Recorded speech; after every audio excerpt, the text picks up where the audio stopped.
Magandang araw! Paano mag-delete ng mga old videos sa ating mga profile and FB page? Panoorin niyo po ito. Okay, let's start. Click nyo yung Facebook. Click nyo yung tatlong guhit sa itaas. And then, click nyo po yung settings and privacy.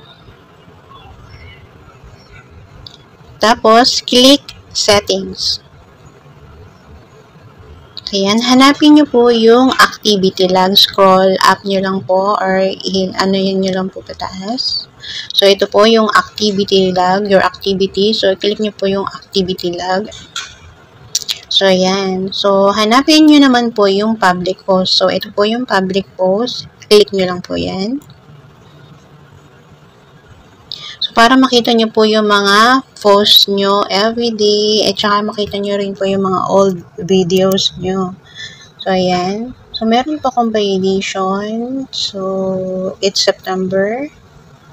So, ayan. Hanapin nyo lang po or scroll up nyo lang po para makita nyo po yung lahat ng mga post nyo.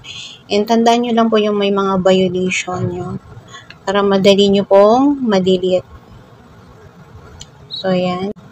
So, ayan. Meron po akong violation is noong August 28. Ito po yun. Cotton candy.